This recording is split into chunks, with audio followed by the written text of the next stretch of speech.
All right. Some of you may have noticed that I posted a video of me doing this yoga practice that I implement or that I do a variation of every day. And I'm going to be posting some more things that I do that have helped me to heal. And before I get into sort of the stuff no one wants to talk about, I want you to understand I'm not posting this video because I suddenly converted to, I don't know, uh, Hinduism or whatever, because I haven't. And I did that video because I know that studies have shown that Kundalini Yoga specifically can reduce OCD and anxiety, but specifically OCD, which is just like next level anxiety, by more than 80%, which is incredible. I know that it's worked for my son who has OCD, and more than that, I know that benzodiazepines actually can create OCD. And OCD is a little tricky. It's not just washing your hands or worrying about germs. It's very possible that a lot of people out there, I know actually a lot of people out there, have OCD and they don't realize it because they don't really know what it looks like and they just think they maybe have some anxiety. So that is why I posted that one specifically, but I will be posting others, just different ones to kind of help with balancing out the fight or flight system and helping people to really heal, because that is why I am here. I am here to educate people. I am here to help get you back to healing and health and being able to move on and progress in your life. And so I'm going out of my the depths of my heart here, in all honesty, address something that a lot of people aren't going to want to really hear. And a lot of you, it will just be like, duh. But a lot of people aren't healing and getting better because they are only focusing on the physical aspect of this. And I know I have been guilty of that myself, because a lot of this is about the shame and the blame that comes with having a benzodiazepine injury. Everybody tells you you're an addict, or or you're just malingering and da-da-da. And so you spend a lot of time trying to prove to the world, like, no, I am really legitimately sick. This is a physical illness. It's real.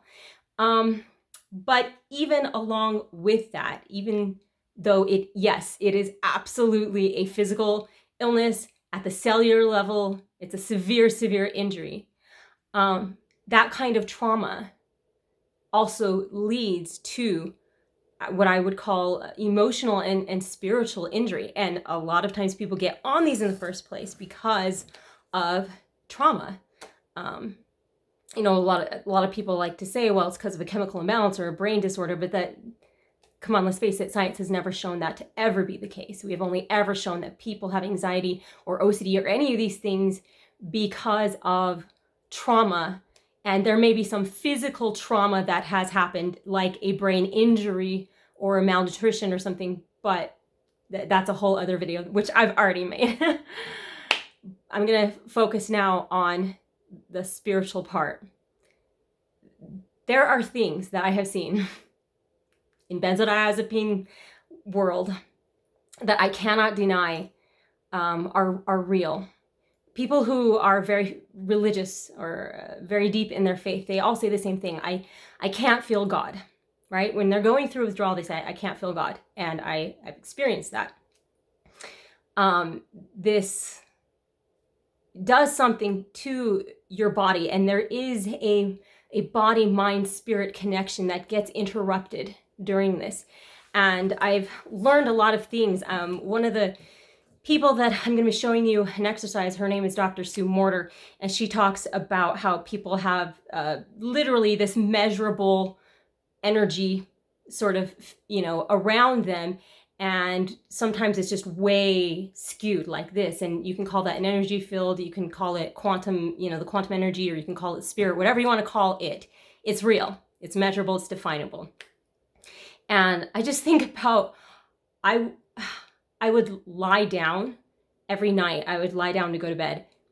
And it just felt like I wasn't lying down like this. Like if this were my head, it felt like I was like this. Like it always felt like I was lying down upside down. And it was just the strangest, most odd feeling. And I know a lot of people have a lot of perception, things like that. And there were times where I would be kind of awake, but I'd be kind of stuck. I couldn't move my body or whatever. And one of the most terrifying things that would happen to me is it would feel as if I was outside of my body, and I was trying to like get through a door or something, except I had no physical ability to like leave the room. And then I would come back into myself. And I didn't fully understand that for a long time, but I recall I was sitting one day actually in church, and a neighbor of mine was talking about a brain injury that she had from a tumor, that they had gone in and done surgery to remove this tumor. And after they had done this, she said that, and I had never like used this language in that way before. I didn't know what was going on, but after I heard her talk about it, it made more sense to me. And she said, my spirit kept disconnecting from my body, and it was terrifying. She goes, and I would just pray to God, like, put my spirit back in my body. And just the way she described it sounded exactly like what I was describing, or what I was experiencing from my drug-induced injury. And even then, it didn't really hit me. I thought, well, it's probably because the meds she's on or whatever, because they put you on different things. But when I heard Dr. Sue Morter's explanation of things, it just made a lot more sense to me. There is quite literally a disconnect that happens that these drugs, for whatever reason, induce. I describe some things in my book that I'm not going to go into here, but it's very real.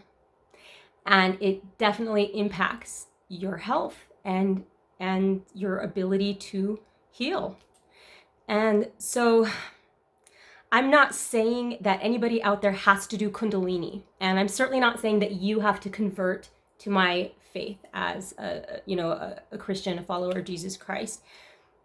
But what I am saying is find something that helps you to connect spiritually. There is this documentary called Heal, and there's this whole list of miraculous healings, basically, but she's, going in and she's researching why people just spontaneously heal from cancer when they've only been given a few months left to live. And she finds that she has this whole list of what all these people have in common who miraculously heal from like having their back broken in a car accident or whatever. And there are two physical things. There's like where they change their diet. They radically change their diet. And honestly, I don't remember what the other physical thing was, but it's basically stuff I encourage you guys to do. And then everything else was like connecting to others, doing something that's meaningful and having a reason for living and connecting spiritually. We don't heal ourselves. Doctors don't heal us. Medications don't heal us. If you understand how the body works, these things don't heal us. They may signal, though, to us, to our bodies, to say, hey, start doing things differently. You've been creating proteins this way, and that's wrong, and now change. Create them this way. And then all of a sudden, now your GABA receptors are upregulating, and your neurons are repairing and healing. Healing happens on a whole different level, I think, than most of us are willing to think about a lot of the time, but it happens inside. So I wasn't even planning this as part of this video, but everything's kind of just one thing after another has happened, and I feel compelled to do this as much as I have felt compelled to educate people on this channel, which is that I've started a new channel. And it's called Teachings of Jesus Christ. Now, you don't have, like I said, you don't have to be Christian, you don't have to whatever, but I just want to let you know, for those of you who do want to learn more about what has helped me and my family to overcome literally everything I think imaginable, anything that could happen to somebody in their life has happened to my family in one way or another.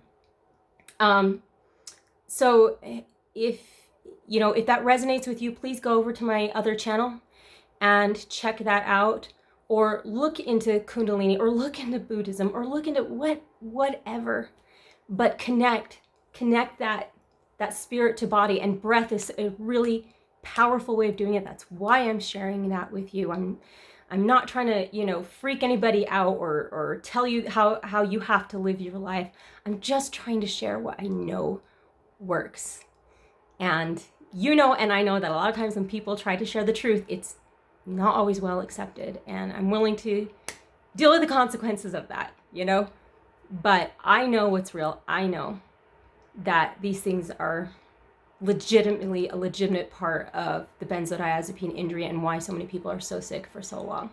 So I'm sharing that here with you today. I hope you can just kind of take it and think about that for a while and think about maybe what will work for you in your life. And if you feel like visiting my new channel or my Facebook page, which is also Teachings of Jesus Christ, and supporting that and sharing these brief little mini sort of lessons that I give to just kind of help you and give you some inspiration and something to maybe think on that might help you in your life or help someone that you know in your life. That's all I intend to do. And so thanks for watching.